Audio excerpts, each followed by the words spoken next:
2 талон алғанымда қабылдамайтын Тоқаевтың кім болғаны? Тоқаевтың өзін әуелі ешкім де сайлаған жоқ. Міне мен айтайын.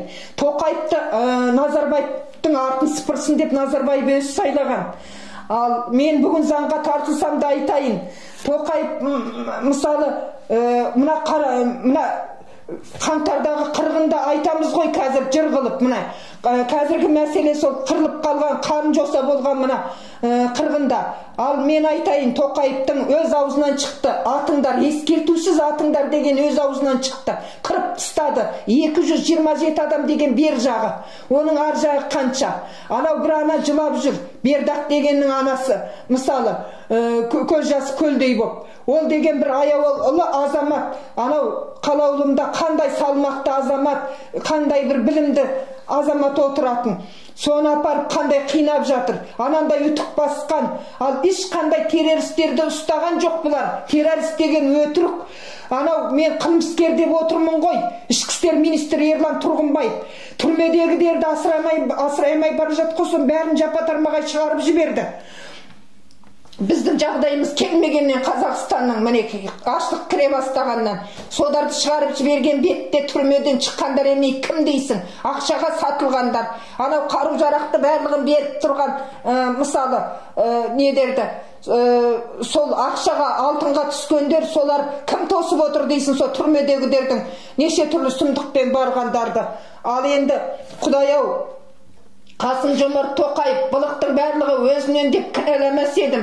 Ал мен халықпен біргемін, халқымды әрқашан қолдаймын, халықменен мен мұқтажын өстіп шешемін деп жаңа Қазақстан орнатамын, жаңадан осындай ұйымдар ашам, осындай деп барлығына бір өзгеріс кіргізгендей болып жатырсың. Ол жуып шайма сөзің.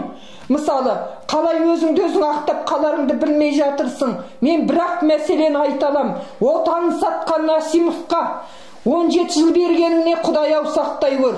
17 жыл дегеніңді анау Денис Тен, фигурист, міне Қазақстан атын шығарып тұрған, машинасын айнасын ұрлаған.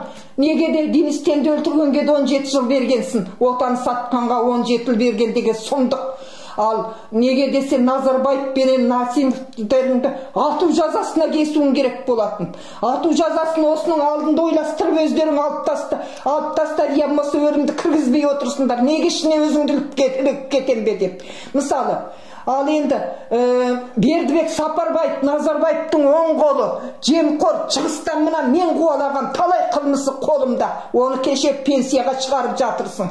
Оның бауырын әкім қып қойып жатырсың мысалы. Оның өрен жарандағы байлықты әкелетін болсаң, 2 Қазақстан тояды. Даниял Ахметовтың да бүткін байлығын ортаға салмайынша, бүткін барлық несін ақтармайынша 42 миллиардты қартасына салып, отставкаға жібере алмайсың. Мінекей мен ашынған анамын. Өзімді өзім өлімге қимаймын. Балаларымның бәрі күйсіз жүрген, менің малдарым далада жатыр. Осы жасқа шейін үкіметтен ештеңе сұрағам жоқ. 25 жасымда жесір қатын жетім бала болып қалдым. Балаларымды оқыттым, жеткіздім. Содарға деген малым, жалам жоқ, нем жоқ. 40 жыл еңбек қылдым, сосап қозымны тумасымын ешқандай. Әкімім, халқым білет, халқымның ортасында сыйлымын. Іштеме жоқ. Әжелік осындай жасқа келгенде қалам алып хат жаздырып, мені осындайға салған. Әділдік жоқ, үкімет бізде құлаған дейді. Халық сенімінен шығып кеткенсіңдер. Халық ешкім істеп жатқан ісіңе нанбайды. Қайткенде халыққа басу айталмай жатырсың. Әйтпесе Құдай-ау, анау өзің алған 2 талон, анау туалетный бумагамет қысқасы, менің құқығым бұзылған сонша. Құқығымды президент өзің бұзып отырсың. Мына бүткін прокурордарың, мына парақордарың менің арымды таптады, құқығым бұзылды. Міне жоғарғы орыннан, мына барлығынан, халықаралық соттан, құқық қорғау орындарынан жоғарғы недерден көмек сұрап отырмын. Халықаралық соттан көмек сұраймын.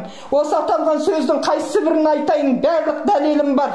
Айтпесе бұдар осы уақытқа шейін маған бір жайлы етер еді. Артымда менің әуел сап қойған кісілері бар.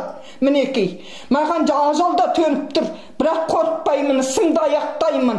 Осылардың барлығы заң алдында жауап бергенше, ана бірнеше қаттағы барлығын екшеймін. Осыған заң іздеп жүрмін, әділдік іздеп жүрмін, тоқтамаймын. Міне көмек сұрап шырылдап жүрген жаным бар.